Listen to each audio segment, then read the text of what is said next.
今年 iPhone 14库克也偷太多了，让公道伯来劝退你。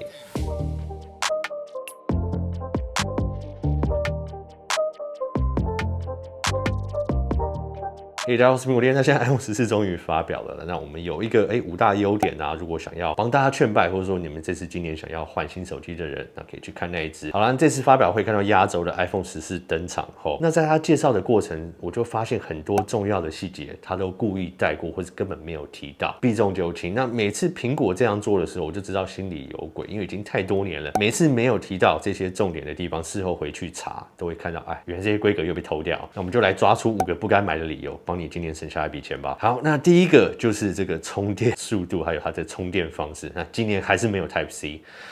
好，那我觉得没有 Type C 这一点，我们先来讲。我们都知道苹果势在必行，他们有一个时间限制，一定需要全面的装置都换成 Type C 的接口。有可能到时候全面无线充电或不管怎样，可是至少 Lightning 是一定需要换掉。那我们也知道，苹果现在全面的装置，像是 Mac、iPad 也都换成 Type C 的接口。我们也都知道，现在身边很多使用的电池产品，主流也都是 Type C 的接口。那像我现在出门，我带 Mac， 我带 iPad， 带行动电源跟 iPhone， 我就必须要确认我多带一条 Lightning 的线，因为就只有 iPhone 还在使用 Lightning 的接口。那如果说 Lightning 有它的独特性，或有它的真的方便性在的话，或是苹果在这个 Lightning 的接口给我们更高的充电速率跟传输速率的话，我还没有话讲。可是 Lightning 现在在 iPhone 上面，他们使用的这个传输速率还是只有 USB 2.0。那同时间呢，你又看他们发表会在讲说，这一次升级到4800万画素，哇，这个照片档案会有多大？那这次电影级模式也支援 4K 的拍摄，那还有 ProRes 这些全部专业等级的影像规格。那苹果一直要去强调这些部分，可是他们里面使用的这个传输线接口却没有办法有效的去传输这些档案。那你拍了那么多那么漂亮的档案跟格式，你传不出去又有什么用？那这部分我就不太了解，苹果在坚持 Lightning， 但是你至少在传输速率也给它提升一下，那你也不做。那再就是它的充电速度上面，苹果这次没有讲到，在它规格里面，它还是只有提到就是20瓦以上。那因为我们了解啦，先前的 Pro Max 机种就是最高支援到27瓦，可是它是非常非常短暂一小段时间会升到那么高。那苹果不提的东西，就代表它不会支援到那么多。那我们觉得以最乐观的方式来看，它这次 iPhone 14系列大致的可能还是支援到27瓦或是多一点，将近30瓦。那其实以那么大颗的电池来说，它的充电速度还是算蛮慢的。更尤其跟现在很多其他厂商有提供非常非常快的充电速率来讲，它就是没有。过了那么多年，这个地方还是守成在这个 Lightning， 然后在它里面的规格啊，跟它的传输速度、充电速率也不去加强，这一点我觉得是非常可惜。那我们都知道，苹果有个时间限制，它需要最晚明年一定要全面换成 Type C 的情况下，那也有很多观众就说，我就是等到它换成 Type C 再来做 iPhone 的更新。我觉得这个是蛮大的一个重点，大家可以去注意啊。如果这一点对你很重要的话，可能就再等1年。好了，那我们进到下一点前呢，先来感谢一下今天的赞助商，就是 UAG。那今年 UAG 在 iPhone 14产品线中呢，有9种风格系列，多达30款支援 MagSafe 的款式。同时在不同系列中呢，也加入了高人气的沙色、大地色的选择。我们就来一一介绍今年 UAG全系列的 iPhone 14新款式吧。那首先呢，在顶级系列中一样保留了特仕款，那加入杜邦 Kevlar 防弹纤维材质打造，支援 MagSafe 的6边角设计，底部增加了双吊绳孔，可以搭配长短挂绳，保有了 UAG 经典设计语言，是最旗舰型的产品。那颜色上呢，也有2种可以选择，不使用 MagSafe 或是怀念以前的设计外形的观众，一样有无 MagSafe 的款式可以挑选。那再来的一般顶级系列中呢，一样加入了拥有 MagSafe 的版本，拥有炭黑、极黑、蓝还有灰的颜色可以选择。在 MagSafe 版本中都有加入双吊绳孔的设计，那整体设计语言上呢也有做出差异化。那如果你是不用 MagSafe 的人呢，一样也还是有经典款的顶级系列可以挑选。那再来呢，在这个 Pathfinder 实色系列里面，这款我觉得是保有 UAG 的设计语言之外呢，同时也带有更轻薄的特性，那让喜欢这个外形的人多了一个轻薄的选择。那同样推出有 MagSafe 的版本，在颜色上呢，除了先前的经典色之外呢，还增加了特别色，像是沙色、浅蓝还有紫色。那底部呢也加上了双吊绳的设计。那同时呢也有提供非 MagSafe 的版本给大家挑选。那特别色的部分呢则有沙色还有迷彩色。那如果你是想要展现今年的 iPhone 14特别色的话，可以选择全透系列吼。那一样有提供 MagSafe 和非 MagSafe 的版本。那在 Pro 系列上的 MagSafe 为不一样的6角形设计，那同时也有双吊绳孔在底部。而非 Pro 版也有提供 MagSafe 和一般的版本，或者是想要展示你今年买的 iPhone 的特特别色的话，那这一款就会非常适合你。那再来的简约系列呢，也一样是非常畅销的款式那今年同样的加入有 MagSafe 的版本提供选择，那设计上维持一样的风格，底部呢都增加了双吊绳孔的设计。那另外在没有 MagSafe 的版本的简约系列中呢，有提供刹色的新选择。那另外像是都会的款式，这次也一样有提供 MagSafe 的版本。那他们同样呢，也还是有提供翻盖款。那在里面的部分呢，会有一些信用卡的卡槽，可以方便你携带一些随身要用的信用卡和悠游卡。那再来也一样有轻量系列，还有环保系列可以挑选。那今年的 U 系列呢，则是全系列都加入了支援 MagSafe 的版本，同样都提供了黑、蓝、白，还有特别色的紫色供你挑选。那音乐剧的产品呢，本来就充满了多样化，同时提供了高强度、军规防摔的认证。那这一次呢，首次在所有的经典设计中都加入了 MagSafe 的支援。那如果你也对 UAG 的产品有兴趣的话，我会把链接放在资讯栏上面，大家可以再去购买咯。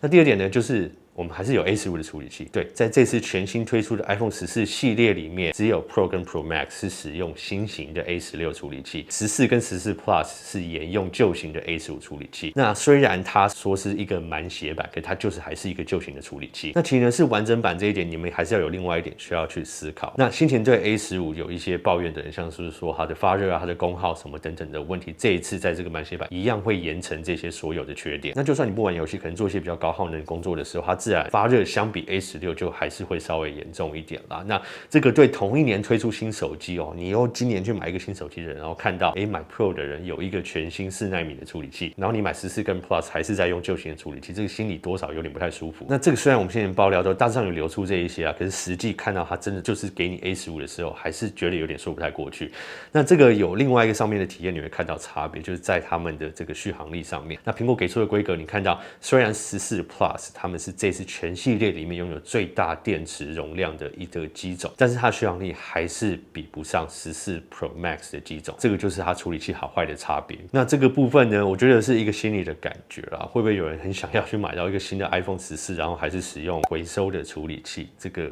可能就大家自己心里去衡量一下。好，那第三个不应该买的理由呢，就是这个烂镜头还沿用了3代。苹果在发表 iPhone 14跟14 Plus 的时候，它特别去强调它这颗主镜头上面的进步。那看起来这主镜头上面的规格就是去年13 Pro Max 的主镜头的规格。那我们先前的猜测是说，它如果要做这样的升级，它连超广角也会一起升级到13 Pro Max 的规格，对不对？但是它没有。那它不这样做会有什么问题呢？这个我在 iPhone 12的时候就已经骂过，它那颗超广角镜头不能支援对焦。那在主镜头的感光元件这一次又在增大的情况下，那在近拍的距离又在拉远，那这种时候你又不给一颗可以支援对焦的超广角，可以近拍的超广角，在很多地方你要扫一些比较小的 QR code 的时候，它是没有办法扫到的。那甚至有时候你在拍文件的时候，你就进不了那个框框。那这个在很多 App 的使用情况下，你真的都会碰到。那先前很多用 iPhone 12 Pro Max 或是 iPhone 13系列的人都有提到这个缺点。那这个已经既然那么多人都在抱怨的地方，苹果还沿用这一颗镜头3代，除了你是在清库存的这个理由，我真的也找不到任何其他的办法去帮他们圆。反正大家就记得一个重点他发表会刻意不提到的东西，代表它里面一定有鬼，因为他自己也知道这个是消费者会注意的地方，所以他就刻意隐瞒起来。那对于这些平常有要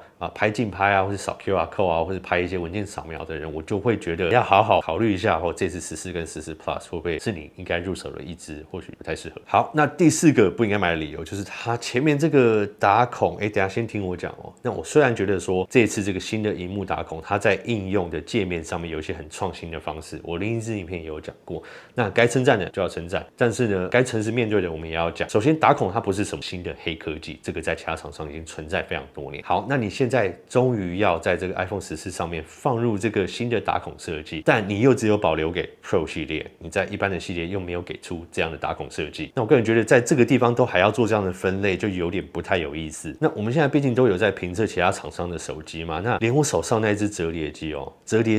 它折叠机里面的折叠萤幕都可以把相机藏在它的萤幕下面。那我们当然先不去讨论它的成像什么了，但是你要去想说它这个造价有多高，那人家就是在这种折叠机构还把它放到里面。那苹果多年来走到现在，那苹果是一个最有资源的公司，应该说要开发出这类的黑科技或者新式的萤幕打孔隐藏相机的方式，应该是苹果最有资源去做到这一点。那你隔了那么多年还只是走到打孔这一步，那也没有关系，你有很很多很创意的应用方式。但挤了那么多年的牙膏，在14推出的时候，还把它区隔成中阶入门版，就得不到这个新的黑科技。它也不是黑科技，好像是有点在跟消费者讲说，你只要付多一点钱就能使用这个好多年前的技术哦。我觉得已经玩了那么多，就一次大方一点，就整个系列都给上打孔，就直接整个系列让它平均，让它整齐一点。那这个就让我想起以前在做这个 App UI 界面的时候，哇，每次碰到这种明明是一起出的新手机，然后又给出很多不一样的规格，我们在这个 App 的设计上面又要想出不一样的方式去解决这个问题，实在是让人有点头痛。好了，那当然了，以苹果的惰性，我们就知道可能这个在下一代的 iPhone 15，可能入门系列或许有机会给你这个黑科技。那如果你是很在意这一点的人，那你可能就买 Pro， 不然就是先不要买，就先等，然后看看苹果明年后年会不会下放这个黑科技到中阶机种上面吧。好，那第5个不该买的理由就是在它的价格里面。OK， 那我们要去仔细看它的细节哦，它真的没有涨价吗？那我们先讲台湾的售价了。那这一点当然有点不太公平，因为台湾毕竟这1年来汇率变动很大，那台湾这边不管怎么样，你买到这个都会有一些有感的涨价。可是这个就不是苹果本身的涨价，因为毕竟它在美金的价格上面是没有跟动的。好，那我们就先以美金来看，就看它iPhone 14入门款799，好像跟去年一样。但我们刚刚讲到那些重点规格，甚至是使用的元件部分，它真的有太多里面的元件都是回收旧机种或者前一代机种，甚至前代机种使用的元件。那甚至连最重要的心脏部分也没有，也是沿用旧型的处理器。那这样我们仔细去思考，过了1年或是2年，那推出全新的机种，然后用这种很多拼装回收过来的零件组合而成，然后卖你跟去年新机种一样的价格的时候，那这样是真的没有涨价吗？还它其实就是变相的涨价？因为它卖一样价格的时候，可是它所有里面的元件的成本跟去年或前年比较起来都已经降低了不少。那对我而言，我会觉得说这个有点像是一个旧酒装在新瓶的变相涨价了。那当然可能对买中阶入门机种的人，很多人不在意这一点，但对我们这种知道他在玩的这些手法的人，看起来就会有点好像不太合理、不太划算的感觉。那这个部分呢，也是我觉得，大家可以去想一下，今年是不是一定要换新手机？那你要阻止苹果在明年也干一样事情的最好的方式，就是今年不要去买这一台。那不然苹果尝到甜头之后，明年搞不好 iPhone 15入门系列也会偷更多掉，对不对？这也是很有可能。好啦，那最后呢，我还是要讲一个最大的重点，就是其实不应该换手机的原因，就是你手上的手机根本就是没有问题，你也没有必要去买新手机。那这个钱就是你没有必要花的钱，没有必要因为每一年苹果推出这些东西，然后他们用一些铺天盖世的行销方式去跟你说你需要，你就觉得你需要。那重点，你手上手机没有问题，你平常在使用的任何状况都不会对你造成影响的时候，干嘛去多花这个钱去买新手机，让他们去赚更多钱？其实对我们没有任何的帮助。好，那今天的影片就先到这边。那大家如果有什么想法的话，也欢迎在下面分享你们的看法。那喜欢的话就记得订阅频道，按下小铃铛，按赞跟分享。我是苹果店，我们下次影片见喽，拜。好，我今天没有情绪失控了吧？我今天算是有照稿演出哦。去年是脱稿演出，情绪失控，有点不好意思。虽然流量很好，可我自己觉得那不是我想给观众的感觉。好，没关系，好，今天就这样。预购快开始了，我要去预购了。